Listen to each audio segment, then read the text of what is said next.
Un premier niveau de montagne. Hop, on profite. Voilà.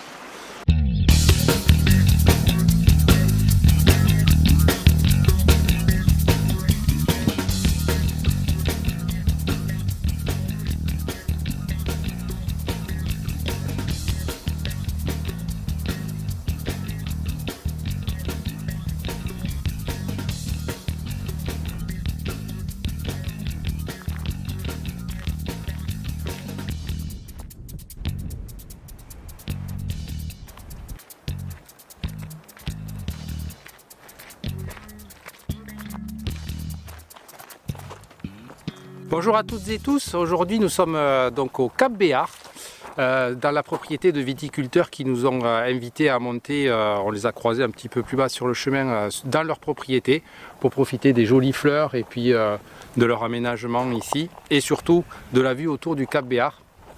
Alors avec derrière moi ici, la ville de Banyuls, donc connue pour son vin doux naturel et son sentier sous-marin. Ici, là-bas au sud, dans la brume, au bout de mon doigt, le Cap Creus, le premier cap espagnol, donc ce qui veut dire que nous ici on est un des derniers caps français. Ça reste le Cap Cerbère qu'on ne voit pas, qui est vraiment l'ultime cap.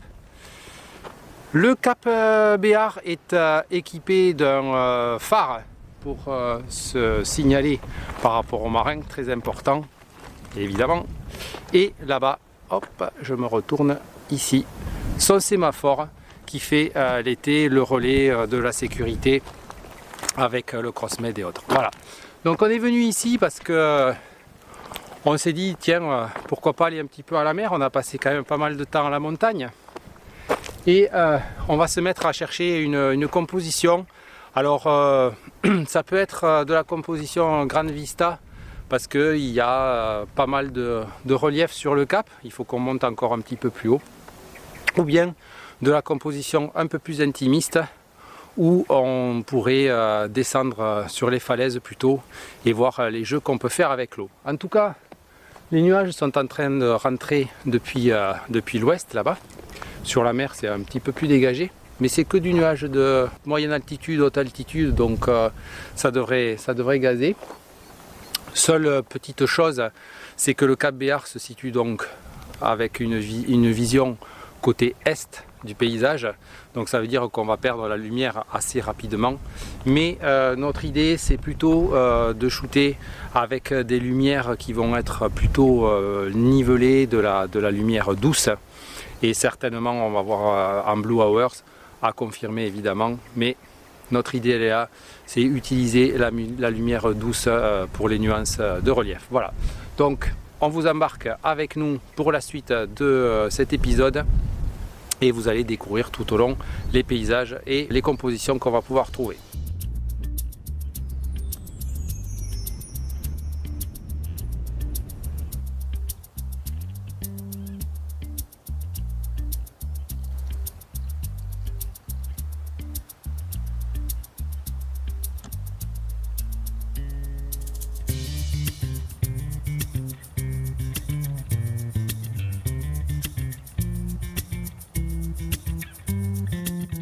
Étant donné les conditions de lumière et de vent, on a décidé de rester du côté sud du cap et donc de remonter tout le sentier qui part en fait depuis le phare qui est juste au bout de mon doigt là et qui repart vers la baie de Poly là-bas.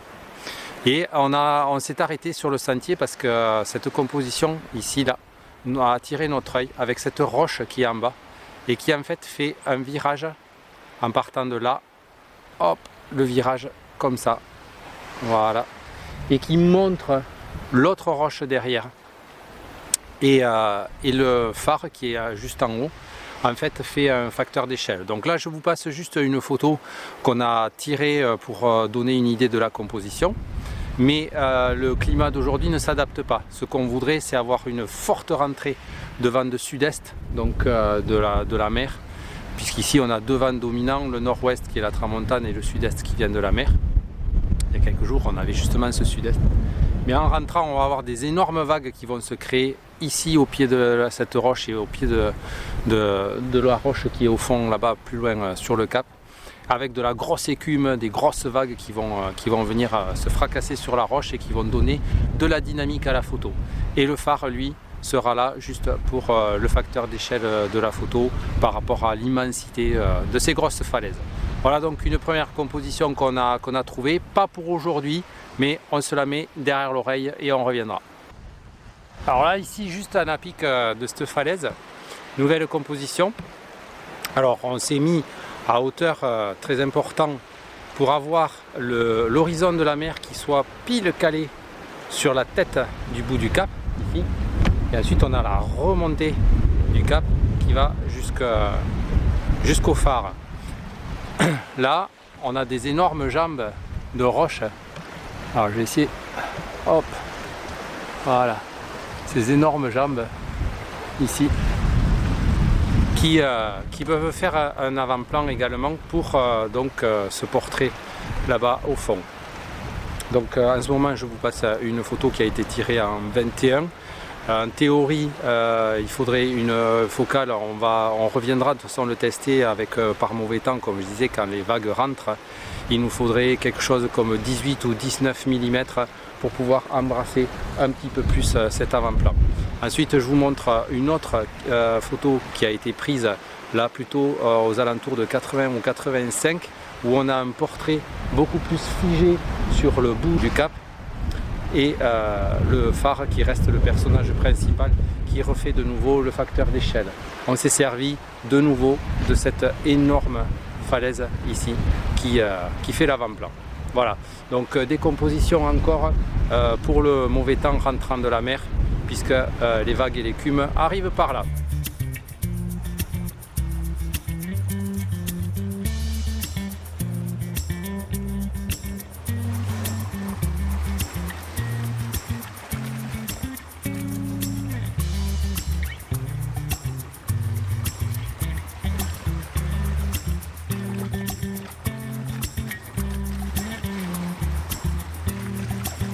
Je suis en train de m'essayer à un type de photo un peu particulier, avec en avant-plan en fait cette roche ici, noire, qui de temps en temps avec le ressac est recouverte en fait par toute une écume, donc ça lui donne beaucoup de volume. Je surveille en même temps que je parle. Et une fois qu'elle est recouverte et qu'elle a tout son volume, derrière on file dans la baie avec un bateau qui est au mouillage, donc qui vient habiller un peu la baie elle-même. Et ensuite j'ai deux rangs de montagnes. J'ai deux rangs de montagnes avec donc des montagnes basses à 200-300 mètres on va dire. Et ensuite des montagnes plus hautes là-bas qui avoisinent les 1000 mètres. Voilà, donc j'ai deux étages et les nuages qui viennent à habiller mon ciel, avec des nuages de basse altitude. Voilà. Donc là, le soleil vient de se coucher, on a perdu la couleur pêche sur le flanc des nuages. On va attendre voir ce qui va se passer maintenant avec les Blue Hours et le magenta et le bleu qui vont monter. Voilà, donc je continue à surveiller ma roche et pouvoir me synchroniser en fait avec les vagues pour avoir l'avant-plan que je souhaite.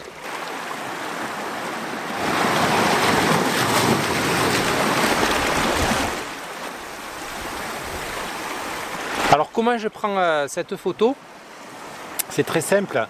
J'ai fait plusieurs clichés pour voir à quelle vitesse il était intéressant pour moi de prendre la photo pour avoir le trait d'écume que je souhaite sur la roche.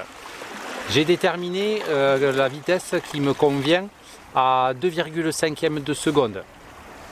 Donc du coup, j'ai fixé ce paramètre en mode vitesse, priorité vitesse sur l'appareil, comme ça je suis sûr de ne pas bouger. Et vu que je suis assez loin de mon avant-plan, la profondeur de champ en fait m'importe peu, donc je laisse l'appareil choisir sa propre ouverture. Donc l'idée maintenant pour combattre mon problème de dynamique, c'est de pouvoir faire du bracketing. Donc en fait je fais deux expositions, une exposition sombre et une exposition claire, parce que le ciel est plus clair que l'eau de toutes les manières en ce moment. Hop, je vais avoir une vague, voilà. Et donc du coup je fais 2 expositions que je ferai fusionner ensuite avec Dracar Force Pro et par masque de luminosité une fois que je serai revenu dans Photoshop. Voilà, donc l'idée elle est là, 2,5 de seconde, je laisse l'appareil faire au niveau de l'ouverture et je fais du bracketing pour avoir mes 2 expositions, une sur l'avant-plan et une pour le ciel.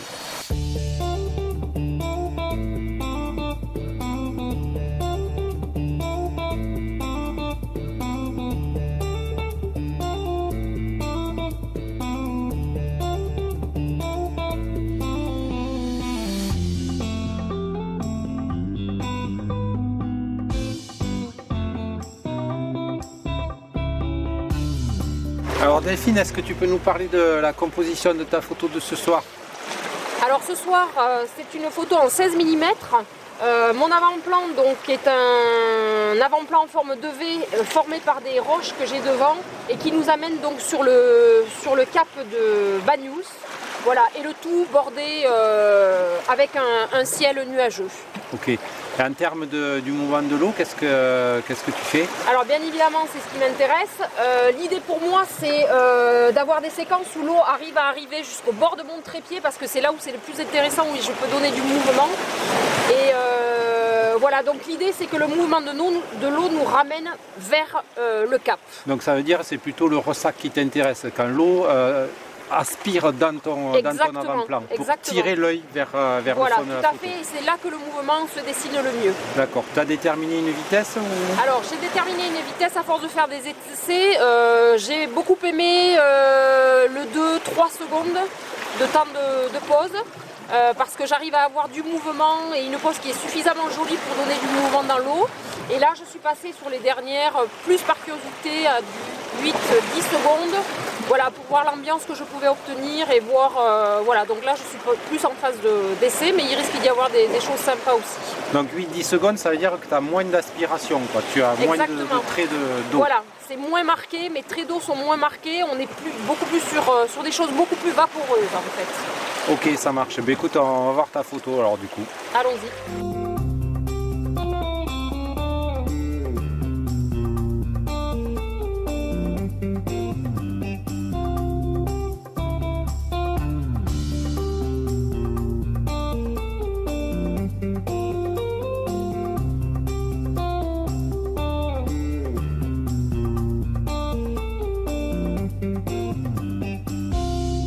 Nous voilà donc arrivés au bout de cette vidéo d'aujourd'hui au bord de la mer et au pied de ces falaises.